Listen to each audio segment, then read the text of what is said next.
Hey, what's up, squishy ones?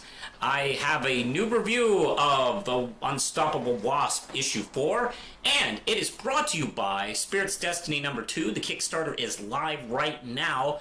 Go check it out and see if you can support it, or if not, share it with people who might support it. Tell them Manos sent you. And let's get started with this. I follow the writer, Jeremy, Whitley, on Twitter and a couple places. He posts stuff, and he had been kind of like prepping us for this issue. Like there was some stuff that he had been wanting to unleash about this character for quite some time, and here it goes. So maybe I won't get into too much of spoilers until the end, but essentially it picks up where it left off, where Nadia's kind of base was attacked. There's apparently one of her girl scientists may or may not have been helping. There's a little confusion and mystery going on with that, and it continues through this issue. Janet, who, by the way, Jeremy has a great voice for this character, maybe the best I've seen Janet Van Dyne written in all of my association with this character, which is quite a while. There is wonderful few scenes in the first part of this issue where she is just narrating as she is kind of getting everybody together. People at the hospital trying to do cleanup on the action that happened last time, and her really dealing with the fact that she's kind of been placed into the mother role, not just for Nadia, but also the girls working under her, and the responsibility that is hitting her. That is never something that's kind of been a thing with her. She's always been kind of a single social life who's a superhero and a partier, and this kind of thing, responsibility, is really fascinating to see play out. Meanwhile, she realizes that Nadia is nowhere to be found. She's back at the laboratory, and she is trying to figure out who's behind the attack. What's the mystery about if one of her scientists is actually against them, or what have you.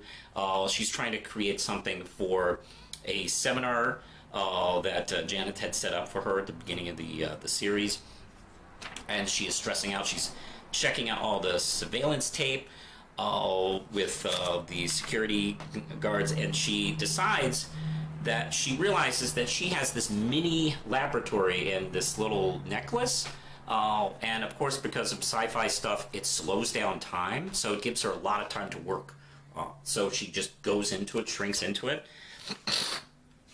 That's when Janet and the rest kind of come back and discover her, and she is really bad shape. She's been there for maybe hours or days and is not in good physical mind. This is really excellent. Now I'm going to just tell you right here, this is easy 5 out of 5 RAM chips. The art is gorgeous. The writing is excellent. Now if you want to stop, you can stop here because the rest is going to be a spoiler. Oh, wait. Okay. All right. The rest is a spoiler, and essentially, when trying to figure out what Nadia is doing, Jan takes a look at her office and realizes that she's going through a manic attack, and essentially Hank Pym used to go through that because he was bipolar, which is, by the way, something I didn't realize, but kind of makes sense because of some of the crap he has done over the last 50 years. And she is she figures that she is possibly bipolar. Holy crap, this works with some of the stuff I've seen in this comic. Also, in Avengers, she, as written by Mark Waid, would sometimes behave differently than I saw her behaving in this book. She always a little bit more angrier in the Avengers, or had a little bit more attitude. And I did attribute it to maybe Waid really having a different take on the character than Jeremy did. That still actually might be the case, but it sure does explain that. And it also explains Hank Pym's behavior over 50 years. You know what I'm talking about. So, oh my God, this is a great issue.